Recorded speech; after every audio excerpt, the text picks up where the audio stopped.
Hello Raptors fans, and welcome back to Raptors Report. Today we'll be discussing the Toronto Raptors' victory over the Phoenix Suns.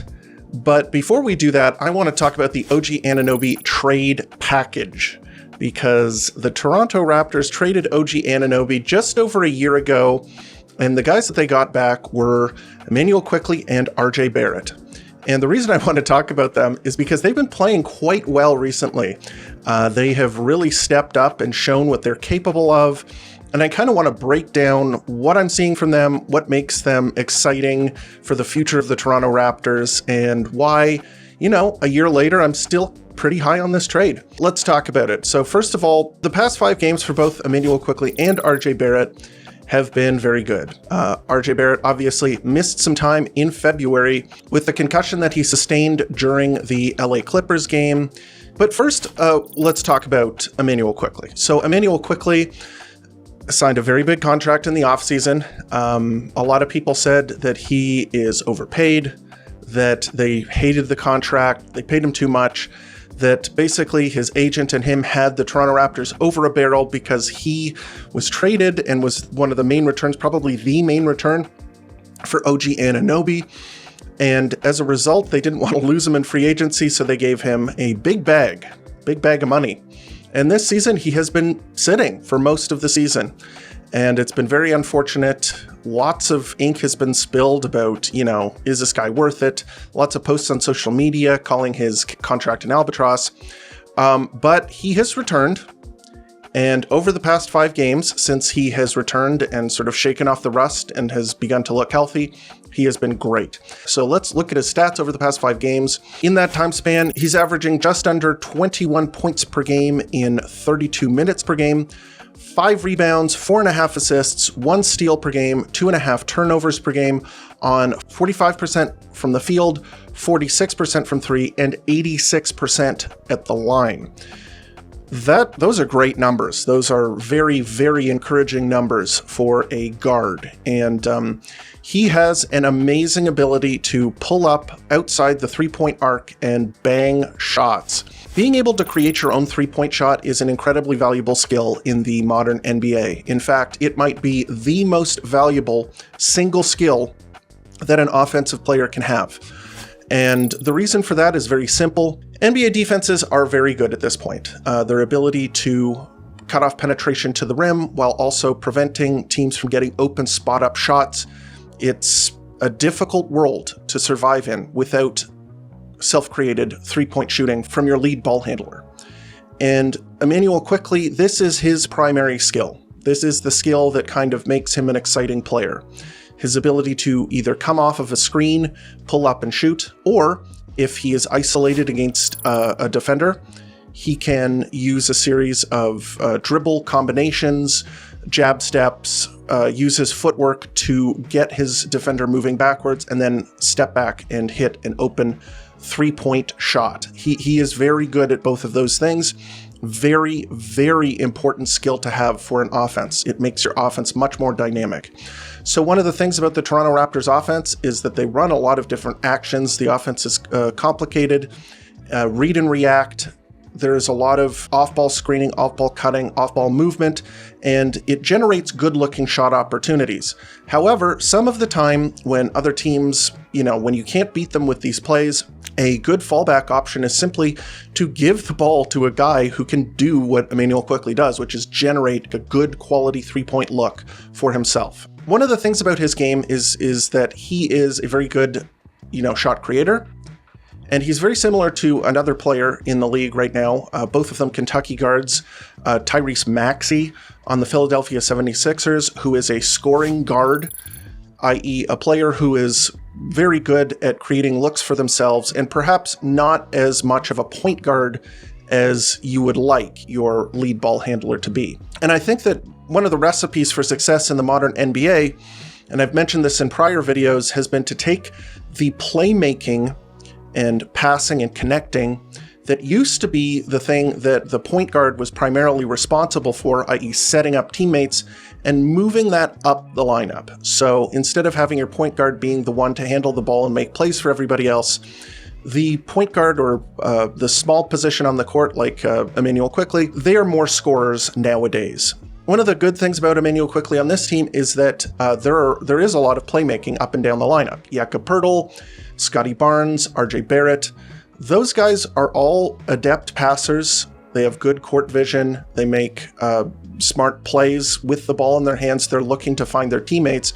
And so Immanuel Quickley can be more of a play finisher. Of course, there are other things that he's good at. I think that he is a good drive and kick player. If teams are running him off the line, he can get into the paint and create a shot for his teammates that way. So he can do kind of the more basic point guard functions like drive and kick, but he's not an excellent passer, which is fine. I think that what he does is valuable enough that it's very easy to make him work within the constructs of the Raptors offense. On the downside, Immanuel Quickley is a small guard and he's pretty thin, so he's not a great defender. His screen navigation is pretty good. His lateral foot speed also pretty good, but he's not a big roadblock for players. He can't really handle larger players. They can kind of bully him a little bit. Not a ton of resistance there. He can't contest as many shots as larger players, and he's not that disruptive. So one of the ways that smaller players can be a plus on defense is if they get a lot of deflections and steals, and that's not really his game. And I wouldn't say he's like a super defensive liability, especially against other guards. I think he can stay in front of them and whatnot, but he's not like a plus defender. So I want to give both sides of the story here. Next up, we're going to look at RJ Barrett, who, as I mentioned, had that concussion and had to sit out for a number of games in February. And there was the long stretch after the All-Star break where he was able to get right. But now he's back and he's playing really some of the best basketball that I've seen him play. And I think some of the best basketball of his career. So in my opinion, RJ Barrett is the team's best pick and roll ball handler. I think that is his best skill as a player. I think that is also a very valuable skill in the modern NBA. The pick and roll is ubiquitous. There's a lot of pick and roll being run these days, and he is a good pick and roll operator. He is very good at getting into the paint using a screen. He's very crafty with the ball in his hands. He's very good at using change of pace. What he'll do is he'll come off of the screen, slow down a little bit, maybe let the defense relax, let the roller get into the paint, and maybe set a Gortat screen for him. Gortat screen being when the center screens a second time on the big to give the ball handler another avenue to the basket. He's really good at that. He has a very good eye for finding the roll man. Yesterday was a great example of that. He caught Chris Boucher a number of times with really accurate pinpoint bounce passes. He's also very good at drive and kick, so he can get into the paint, make the defense collapse, find open teammates. And then really kind of what he's very good at is once he's in the paint, he can score. He gets to the basket. Rim pressure, very important in the NBA. He is a really good sort of guard wing at getting into the paint, putting pressure on the rim. Let's look at his stats because they are really impressive, except for one stat, but we'll get to that. In 32 minutes per game, he's scoring 23.5 points, 5.5 rebounds per game, 5 assists per game, 1.5 steals, 2 turnovers on 51% from the field, 44% from 3, and 55% from the line. And that's over his past 5 games. So we're taking his past 3 games where he's been healthy and then skipping over the time he was injured and picking out 2 more games from when he was before he was injured. So it's not like a contiguous segment of games, but it is his past 5 games because we use that metric for Immanuel Quickley as well. But over those 5 games, man, he is putting on a show except at the free throw line. One of the things that he has, he showed last season and he's showing again this season is that spot up 3-point shooting. He has become a reliable spot up 3-point shooter on the wing. It is looking good. He's getting the ball off. The shot is looking a little quicker. He seems to be able to get it off a bit more under pressure. This is exactly what you want to see. Of course, he brings the rim pressure to the table when he gets into the paint, but you want to be able to see him stretch the floor when somebody else is using the ball, and he's been able to do that. So really good play by RJ Barrett. Again, we'll talk about kind of the downsides here. There's obviously the free throw shooting. I don't know what's going on there. I have no clue what's happening with RJ Barrett when it comes to his free throw shooting. The shot, it doesn't look good. He has this kind of bizarre shot. I mean, it works for him from 3, but he kind of puts his guide hand over the top of the ball and kind of spins it a little bit out of his hands. And he's had some bad misses, like air balls off the heel of the rim, looking very bizarre, and it has not been accurate for him. So maybe he just needs to update his free throw shooting form. And the other thing is that the defense, he has made some strides. I think he does some good things on defense, and it's not all bad. He's, for example, pretty good primary isolation defender. You can't just isolate against him and get buckets, which is what some teams like to do. They like to mismatch hunt, where they will find a matchup that they like and then take it to that matchup over and over again. It's not like that with him. One of the issues with him, I said this a zillion times, is his off-ball awareness. Not great, kind of shaky. Sometimes I feel like it's a lock-in thing. If he's locked in and really paying attention, you don't see as many mistakes there. That's still a bit of an issue. And also his screen navigation, he gets screened a little bit too easily. I'm not sure exactly how he can fix that, but the screen navigation is a little bit of an issue. In any case, I mean, those concerns aside, I think he's playing great. And this is a huge relief. The two of these players, the big return for OG Anunoby, this was kind of a point of contention. Like it still seems up in the air who got the better of these two deals. And of course, it could be a win-win. The narrative surrounding these two guys has been negative, I would say, on the whole, that they're expensive. The Raptors are losing a lot of games. They're not moving the needle. They're not contributing to winning. But I think the past 5 games have shown that they do have some utility. They do look like, when they are healthy and playing well, that they can be, contributors on a winning team. So I've liked what they've seen. And not everything is rosy. I mentioned with the two of them, there are some shortcomings, especially on the defensive side. But I don't think they're insurmountable. I think that they will require perhaps some, roster adjustments, make up for their defensive shortcomings. And I think that it's possible to build around these guys. I don't think that this is like a project that is doomed to fail. So wanted to give my thoughts on Immanuel Quickley and RJ Barrett, especially in light of their recent performances. And they were able to drive the Toronto Raptors, along with Scottie Barnes, to a victory last night against the Phoenix Suns. So why don't we jump into the player evaluations? And this one was a tough one because the Toronto Raptors had 3, guys that really deserve to be the number 1 on this list. And I think we'll start here with Scottie Barnes. I know that I was just talking about how great RJ has played, how great Immanuel Quickley has played, but I will go to Scottie Barnes right now because I think that the work that he did in limiting Kevin Durant last night was commendable. And I think that what he did on offense was also good, and also kind of showing up myself and others who have lamented his shot selection, because last night, I will say, his shot selection, like the process, was not what I would consider a fantastic shot diet for Scottie Barnes. So let's get into his stats. 20 points on 14 shots, 2 of 3 from 3, 2 of 2 from the free throw line, so efficient. Nothing to complain about there. 9 rebounds, 4 assists, 1 steal, 0 blocks, 3 turnovers. And statistically, some of the other guys last night outshined him, but he was excellent defensively. And as I mentioned, his shot diet wasn't great, but he made his shots. The mid-range shot was dropping for him yesterday. He wasn't getting into the paint very much. Maybe it's to do with his ankles. He's wearing ankle braces on both of his ankles.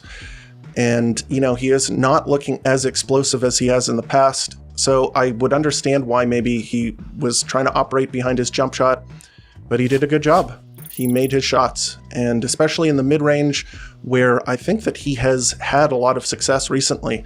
There was a very nice turnaround jump shot that he hit over Kevin Durant, kind of giving him a taste of his own medicine. He 2 of 3 from 3. He almost, I think his first shot attempt in the paint was in the third quarter after he had played major minutes in the first half. So, he was doing it his own way, but he managed to make it work. And then, he's still playing the facilitator role, still getting other players involved. He had a sweet no-look alley-oop to a streaking Jacoby Walter in the first half. and he managed to catch it and lay it in. Beautiful pass on the fast break. He can still do that kind of stuff, show you the wizardry. You know, when there's two other capable offensive players, he is kind of taking what the defense is giving to him, which was, you know, hitting jump shots. But I got to mention this because this is why he's in the top spot. Kevin Durant, 40 minutes played, 15 points on 15 shots. Scottie Barnes did such a good job of denying Kevin Durant from getting the ball. And then when Kevin Durant had the ball, he stayed in front of him and contested everything. And this is a great matchup for Scottie Barnes. I've talked in the past about how smaller players, he's not as good at staying in front of them. They can get past him a little bit. Kevin Durant is kind of perfect for Scottie Barnes to guard. He is tall, which means that he is not going to be as fast, as quick, as able to get past Scottie Barnes. Scottie Barnes can bother his shot because he is also tall and has long arms. His ability to track him around the court, he has good foot speed to guard a player like Kevin Durant, good quick twitch muscles to not have Kevin Durant bait him into fouls. That's usually how he beats larger players, is that he uses his bag of tricks and jab steps. He's in the triple threat position and he'll get a big to bite on a pump fake and he'll go to the line. Scottie Barnes is agile enough to stay with Kevin Durant and avoid fouls.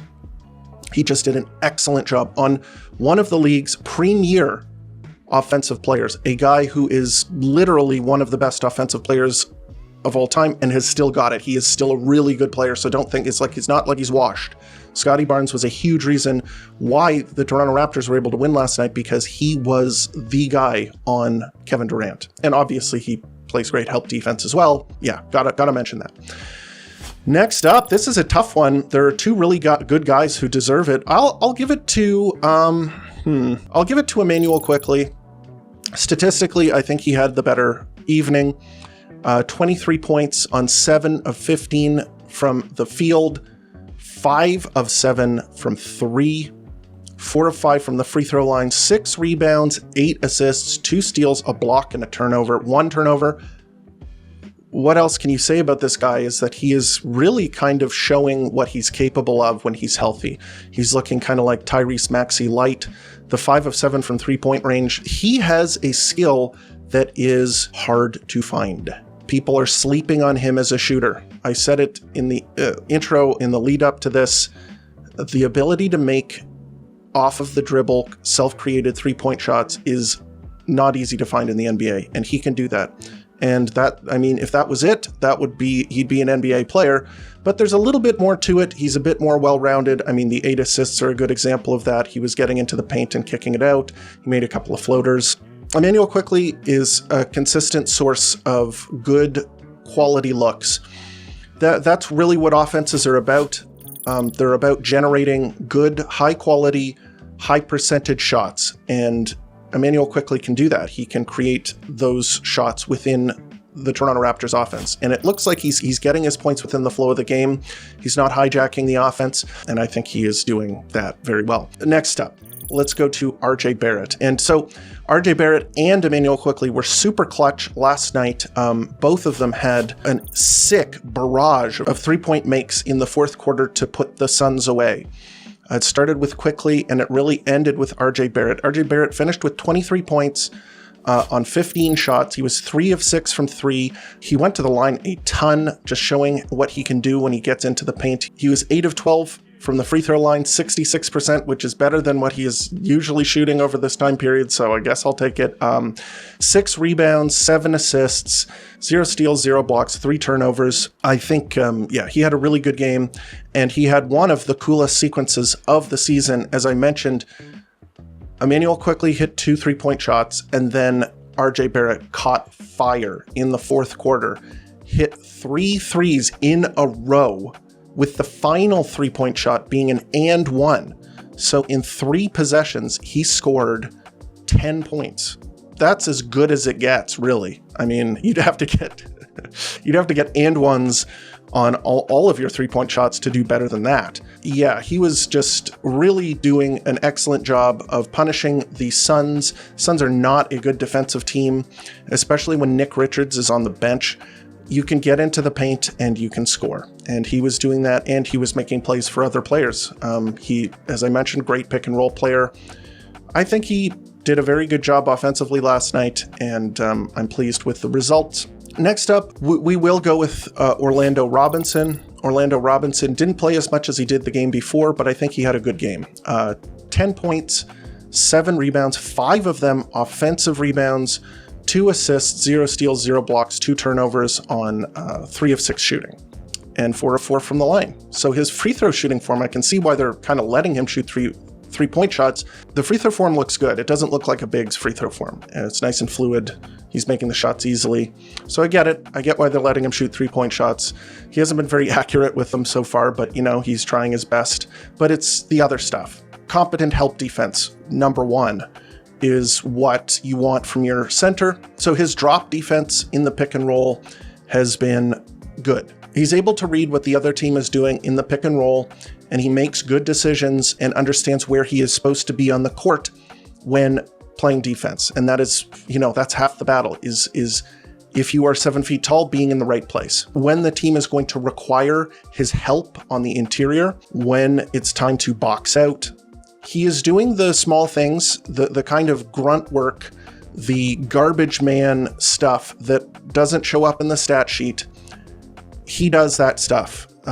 Teams, especially a team where, Scottie Barnes, RJ Barrett, Immanuel Quickley, those guys combined shot 44 shots. You don't need a guy who is demanding the ball, another scorer. You need a guy who is going to do all the dirty work for those guys, who is going to stand in the paint, provide help, grab rebounds, do that kind of stuff. And then on offense, his screens are great.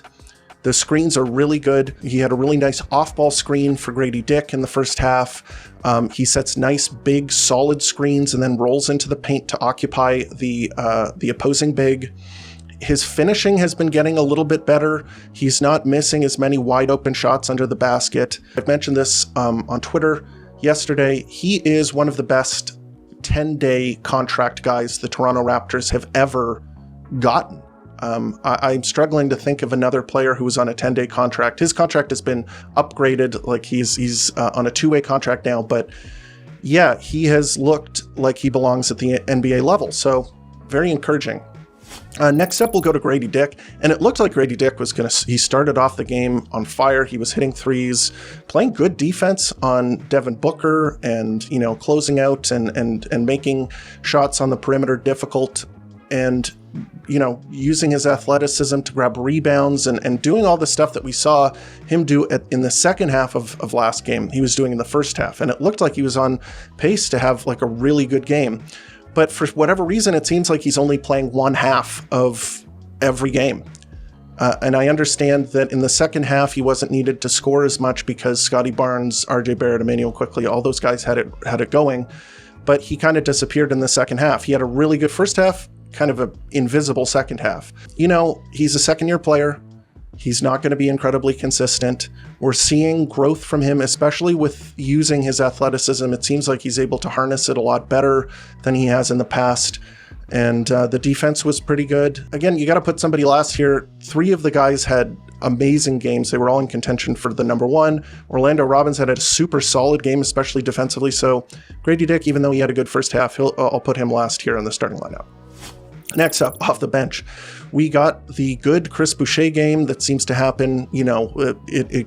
Sometimes it's every night. Sometimes he goes like a week and a half without having a good game. That was kind of the case the past couple of games. But this game, he outscored Kevin Durant. Quebecois Kevin Durant was in the building.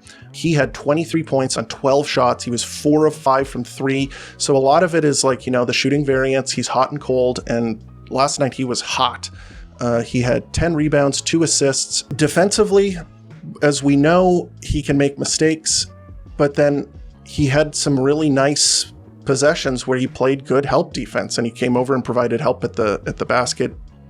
But really, his value as a player is on the offensive end generally and with rebounds, and he really brought both of those things to the table. He's 23 points in 20 minutes. I mean, the guy was cooking and was one of the major reasons that the Toronto Raptors were able to beat the Suns. The Suns bench, the role players suck. So Chris Boucher, if he has the right matchup and the right energy, can just rip a team apart. And he had it going last night. Jacoby Walter had a really good defensive game. He had one really good defensive possession against Grayson Allen. He spotted the rookie and thought he could get something going. Jacoby Walter went body to body with him multiple times, moving his feet and staying in front of and kind of stonewalling Grayson Allen. And it was a very nice defensive possession. He's very good at staying attached to other players. He's good at creating deflections. He's disruptive. He finished with 6 points on 2 of 6 shooting, 4 rebounds and 1 steal in just 18 minutes per game. A couple other players played as well, but I'm just going to move on to the game as a whole. Let's talk about the Suns a little bit. They are horrible. As I mentioned, I said at the end of last episode, the Toronto Raptors, I think, are probably favored in this game. They're at home. The Suns are reeling. They were on the second night of a back-to-back. Their role players are horrible. Scottie Barnes is a great defender on Kevin Durant. And while their guards like Bradley Beal and Devin Booker kind of popped off, like the support that they had in this game was almost non-existent. I mean, Nick Richards was the best non-big three player. He had 10 points, 8 rebounds in 21 minutes. The rest of their team is not good. Royce O'Neal, I like him as a role player, but he had a horrible game. 5 points. He missed a ton of open 3-point shots. The Suns got this game to within 2 in the fourth, right before the Toronto Raptors kind of opened a can of whoop ass and drained 5 consecutive 3-pointers, culminating in that and 1 3 with RJ at the very end of that. But yeah, they were within 2. And one of the reasons that they just kind of stalled out was because Royce O'Neal was getting open 3-point shots and missing them. The Suns just don't have it. They don't have what it takes. I think there's kind of a little bit of a leadership void there. I think that there is an effort void there. I think that their role players are not good enough. Their defense, not good enough. They also really are lacking a point guard. They don't have a guy who can distribute the ball. They tried Tyus Jones in the starting lineup. He has been stinky. He's been horrible. He was horrible last night. He didn't score a single point. 0 points, 3 assists, 3 turnovers on 0 of 1 shooting in 15 minutes. Their team is, I think at this point, a play-in team, maybe? They are not good. But yeah, the Toronto Raptors, the tank stalled out. They weren't able to snatch defeat from the jaws of victory, even though it looked like it might happen in the fourth quarter. So next up, the Toronto Raptors play a more difficult foe, the Boston Celtics. And they are playing them tomorrow night at 7 o'clock, and it will be in Toronto. So this one I expect to be competitive. I probably think they will lose this game, but they've beaten the Celtics in Toronto this season. They're playing some decent basketball. Scottie Barnes has been excellent defensively, and RJ and Immanuel Quickley have been strong too. We'll have to see how it goes. I don't think they're going to win, but I am excited to watch that game. And yeah, that is the episode. What do you guys think about Immanuel Quickley and RJ Barrett? Are you happy with their performance? Do you think that the OG Anunoby trade favored the Raptors, the Knicks? Was it good for both teams? Was it bad for both teams? Lots of different opinions to be had, and you can let me know what they are here in the comments and also on Twitter and Blue Sky, where you can reach me at Raps Report. I love talking to Toronto Raptors fans. We are the best. Love hearing your comments, answering your questions, all that good stuff. And if you haven't already, please like and subscribe to the channel, because that helps the channel grow. It helps the algorithm put the content in front of other Raptors fans just like you. And as always, thank you for tuning in to Raptors Report, your source for in-depth Raptors content.